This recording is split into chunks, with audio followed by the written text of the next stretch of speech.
So this Sunday, it's all about Jose Mourinho's return to Stamford Bridge. It is Chelsea against Manchester United, live on Sky Sports this weekend. It's also a match which will see the world's most expensive player take centre stage once again. Danny is alongside us here. So, Danny, how does Mourinho, on his return to Stamford Bridge, get the best out of Paul Pogba? Well, I think first and foremost, what we have a look at the setup against Liverpool, the way that they went about things. I think it was very much a tactical side of things. With Ibrahimovic, obviously wanted him high up the pitch. Pogba playing at a number 10. And that, for me, as well, was because of the way that Liverpool would set up. So, obviously, this is the Chelsea players, but if we're looking at it in terms of Liverpool, where their players would go, they're a high-pressing team. So what they wanted to do, they wanted to press players all the way up the pitch. So what that meant was that when Manchester United got the ball, they would have that little bit of element of beating the press. So what they tended to do then was look to go along themselves. So if it was, maybe Herrera was on the ball, looking to get in them areas, Fellaini as well. And I think that was just more.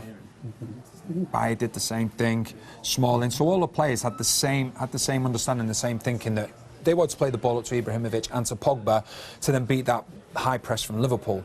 Now, I think when we look at the game coming up on Sunday against Chelsea, I think it'll be very different. I think what we'll see is probably a 4-2-3-1 again, but with Manchester United, it ends up more of a 4-1-4-1. So therefore, Pogba, I believe, will start that little bit deeper. And what you have Ibrahimovic, always the focal point, no doubt about that, no question about it.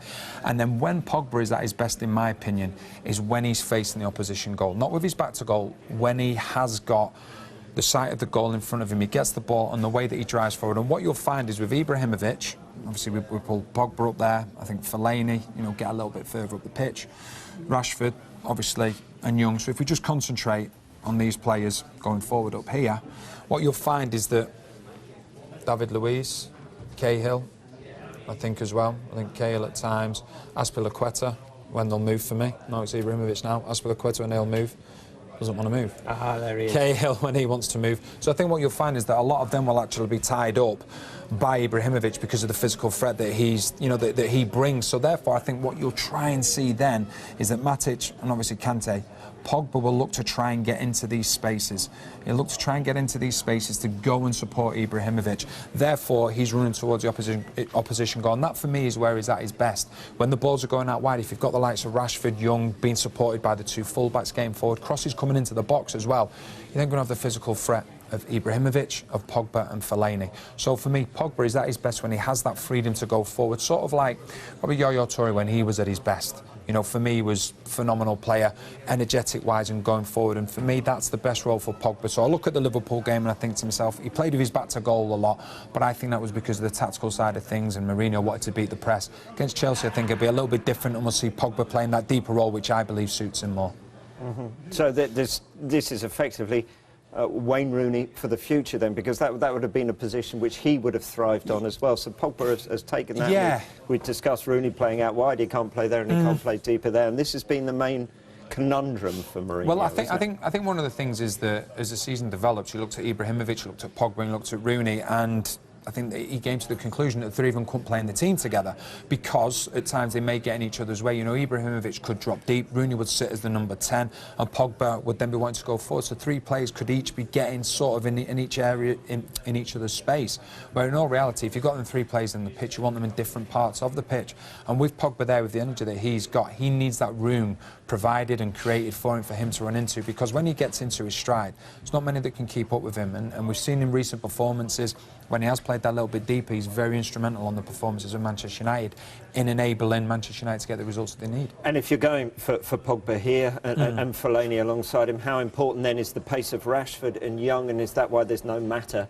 He doesn't fit into the conundrum. I think the reason that you look at Juan Mata and think maybe he won't play is because with it becoming a 4-1-4-1, I think that Herrera and I think one of these two, he's going to want them to be also defensive minded. So what you'll see Pogba going forward, I think, Fellaini maybe that little bit deeper to give him that, that extra insurance at the back, specifically because they're playing away. But what I do think is that when Rashford gets the ball wide, or Young, if this is a team of two fullbacks, that's when I think you will see Fellaini then given licence to get in the box, along with Pogba. I think that's when you'll see it. And then what you'll find is that if one fullback goes forward, I think the opposite fullback will just tuck around, and then you've still got that four defensively wise, and that's when I think Fellaini will get the opportunity to get forward, because they'll believe that if you've got Pogba, Ibrahimovic and Fellaini in the box, the physicality and the threat that they can cause, they'll believe that they can get something from that. Just very briefly, you've got Herrera in there. If he's playing in that, he's not only an extra defensive cover, but he's the player who's got to play the ball out here, or play it up to Ibrahimovic. He's got to be able to find that range of passing, isn't he? So why can't Carrick play in there?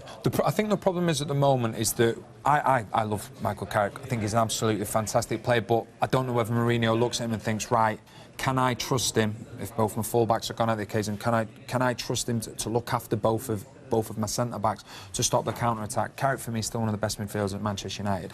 Maybe Mourinho looks at a player like Herrera and thinks, right, he can get around the pitch more. He can do a lot more in that position. And I also think as well, I think Mourinho will be expecting a physical game on Sunday as well. And I think that's where Fellaini also gets the nod, you know, over certain players, because we saw at Liverpool, the job they did at Liverpool. I thought he was very good at Liverpool, you know, where there can be a little bit of a physical threat. And I think that Mourinho will set up in a similar way, and I think he'll look at the game and go, right, if they can get a draw, that means you've gone to two possible title contenders and actually got draws, and he'll be delighted with that, because then he's got to play them both at home as well, where he'll believe he can take points off them then. Fascinating insight. And don't forget, the return of Jose Mourinho to Stamford Bridge is live for you on Sky Sports this Sunday.